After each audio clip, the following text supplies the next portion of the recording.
in Vegas at Starcast 2, and Boss was doing his voices behind the curtain, right? I'm up there kind of presenting as a typical journalist, and he's doing his voices behind the stage with drawings to illustrate kind of what he's saying. And there was, I remember this one woman in particular. She must have been like 20 something, and she was clearly like the girlfriend of the guy who listens to the show, who came but didn't really, you know what I mean? Didn't really know what this was about. And a lot of the stuff wasn't landing with her. And for some reason, I kept noticing like her reaction or lack thereof to certain things. Of course you did. You know what I mean? You just get sometimes you just decide this person's the barometer in an audience. You just decide that. Yeah. And so, but then when he did Scott Hall as Razor Ramon, and there was a wrestler called Meng, M-E-N-G, okay? And the way Scott Hall used to talk was like, but Scarface. Did awful Al Pacino Scarface. Yeah. And the way he would say the word man, M-A-N, is Meng. He's a big Meng, just like the name of the wrestler Meng. And when he said in Scott Hall's voice, it's going to be the medium-sized Meng, it's going to be the big Meng, and it's going to be Meng. And she popped. And she does, I don't think she knows who Meng is. But it was so fucking stupid. And it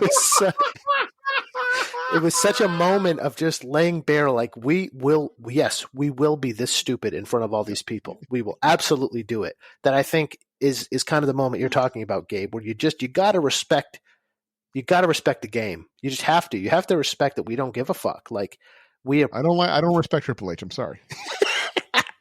We're just totally comfortable running people off. Totally comfortable. Because we don't want them. Why would we want somebody who can't deal with... Why would we want, as a listener, someone who can't deal with us laughing at our own jokes or soliciting funds like NPR? Like, why would we want you to listen to the show? Why is it a loss that turns you off? You just told us that you weren't worth catering to in the first place, right? Yeah. No, right. no mark against you. It just wasn't meant to be. By the way, we'll see you in 6 months when you come back around to the fact that you were listening to the show for a reason, because it is what you need. Damn right. And it does strike a chord. But, until then, we'll act like you have discretion in the matter and you can go do something else. But like you have choice in the matter. But that's the thing. We have to play to our base here. We can't just be like just thirsty bitches like reaching for everyone's approval and buy-in all the time. No way. That doesn't work. It doesn't work. You have to play to the people that give you that little signal that, that reciprocate, that do the thing where you make the fork with your index and middle finger and put it to your eyes and they put it to yours. That thing? Mm-hmm. Those are the people you need. Everybody else, you don't need them in this world, in this modern media marketplace. You just don't. It's not going to be, the juice won't be worth the squeeze. One of the other tenets of the show is no sacred cows. Oh, yes. And there's a reason for this. The professional wrestling industry, for those who don't understand, is just chock full of bad people. Like, objectively horrible human beings. Even the good people are bad people. Yeah. And as you do the kind of research that Jack does, that you guys do on a weekly basis, you find out more and more about how bad this kind of gets. And, there's a debate on the show, a consistent debate, which I hope will never end, between, this sort of which came first, right? The chicken or the egg. Does the industry turn you into a bad person, or are bad people just drawn to an industry like this? The treatment of, quote unquote legends of professional wrestling on other podcasts, it's this kind of hushed reverence, right? Where it's like, oh my goodness gracious, what an amazing performer Coco Beware was. And I use Coco Beware, that was to make the guys laugh, because this is a guy who's not all that popular in the history of wrestling, but it's funny. If they're still listening, Gabe, they know who Coco Beware is. God bless America for it. I'm going to steal that. God bless America for it.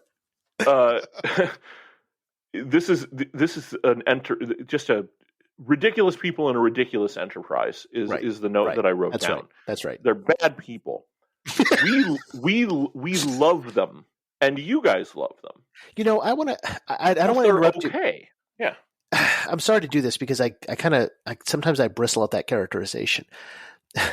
They're not all bad people. They're just all trained manipulators. You understand? Like, if you think they're, is that splitting hairs though?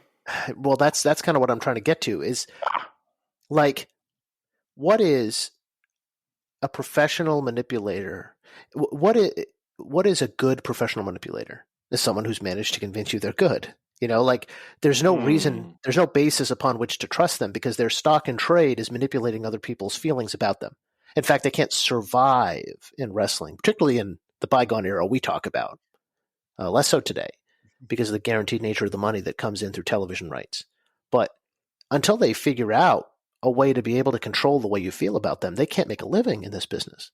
And, you know, it's not really something that you fall into because you have a whole lot of other options in life to make a living or make millions.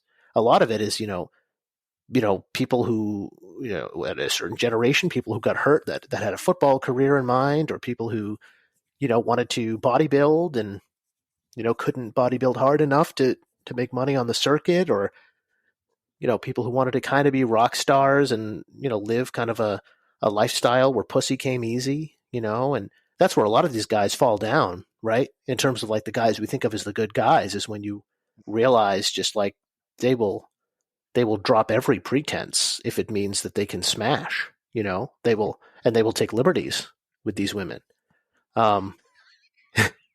So they're all deeply flawed human beings, but I don't want to say they're all bad people because look, I think of Daniel Bryan, for God's sakes, you know, like there's a lot of glaring exceptions to this rule, but I think what we're committed to when we say no sacred cows is we're not going to pretend we don't see something about somebody that we've decided is a hero in our story. I mean, all, you know, even everyone that we love has gone under the knife. Even, you know, we are, it's a ritual. Yeah. We are probably some of the two of the biggest supporters of Bobby Heenan, but he's not sacred. We've cut into him when he has been miserable. Yeah. Miserable. And we're not afraid to do it. Well, to me, the most shining example of this is when we did the Montreal journey. Okay. Montreal was the first episode in 1997 when Bret Hart was double-crossed by Vince McMahon, told he was going to win, and then in the ring, Vince McMahon changes the outcome of the match without telling Bret and betrays him after a lifetime of loyal service so that the other guy wins, and he just has the rug pulled out from under him before he's going to jump to the competition. And we did a whole series to the point about Wrestlemania, going through every single month of that fateful year of 1997 and everything that happened in the WWF up until that point. And there's, you know, unless you're really fucked up in the head, there's no way to not see Bret Hart as the hero of that story. You know, you have to like do a lot of work to see it any other way. Like a weird amount of work convincing yourself that Bret is the villain there. And so we get to that point where it's like we've done nothing but lay out how Bret Hart deserved to be treated with more respect in that moment, and how all of the other excuses that are proffered in defense of Vince McMahon in that decision ring so hollow when you really spend the time to analyze what we knew about the fact pattern at the time and what options were truly available to Vince. In terms of alternatives to what he did. And so, like, God, we've spent so much time hailing Bret as upholding what's good and true about wrestling, but we're not going to not mention that his ex-wife says in her book that he would, like, basically, he choked the shit out of her one time, right? And he smacked her around. I mean, it's not that she didn't speak to a persistent pattern of behavior, but it's out there. It's published. It's in the arena about him.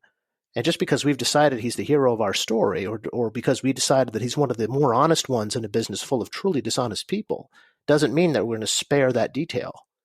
You know, like, we're coming for that ass. We will deliver what's known.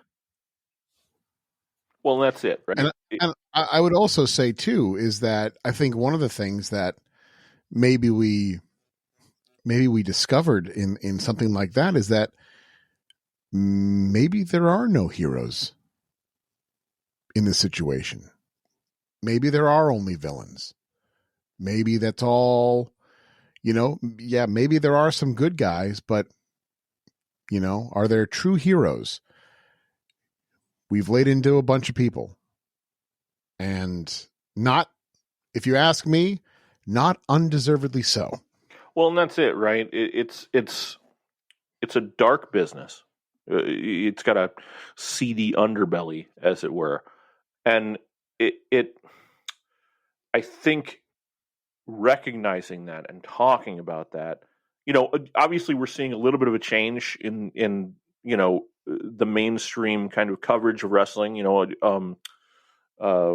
The show on Vice that's going into season 3. I was going to say, Dark Side of the Ring is on season 3. There is something about this business that produces plenty of string here. Yeah, right.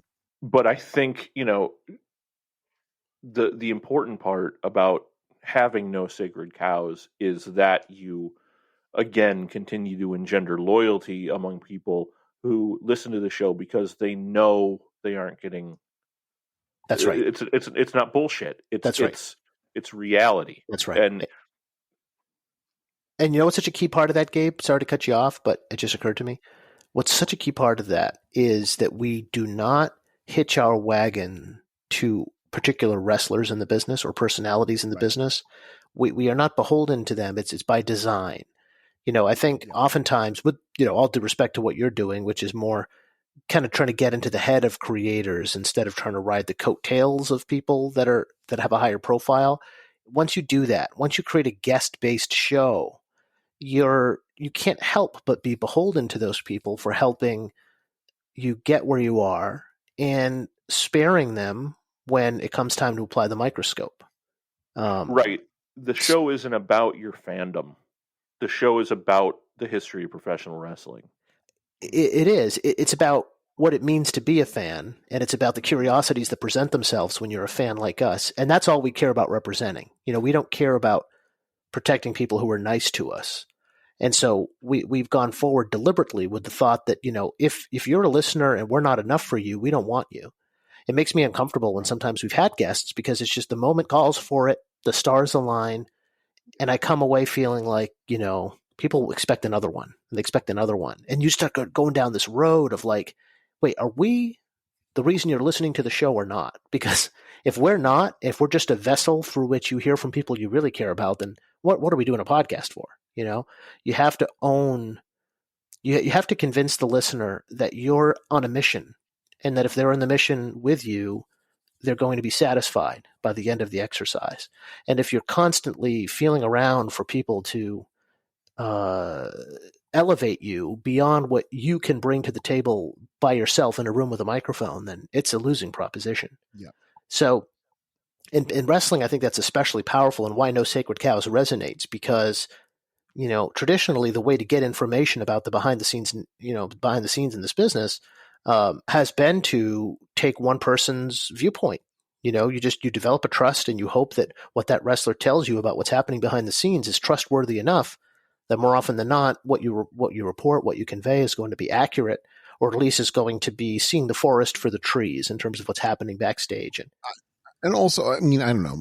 Correct me if I'm wrong in this, but also I feel like it comes down to a weird credibility for the interviewer in the idea that, hey, look, this is what I got this person on my show and they said this. And it's a validation for that person, for the interviewer. Right, that's right. And it doesn't become, again, it's like you said, it's not about the host of the show or right. It's about who the host is talking to. And, that could be cool. That could be cool. It's fine, but it does not a podcast make. No, in my opinion. No, for me, what I've always liked about the people that we have interviewed is that they are, in a way that, I always found it funny when we were invited to the StarCast, the first 2 StarCast shows to take part in those conventions. They were like, people are asking, will we have other podcasters asking, will we have access to this, these top people to interview them?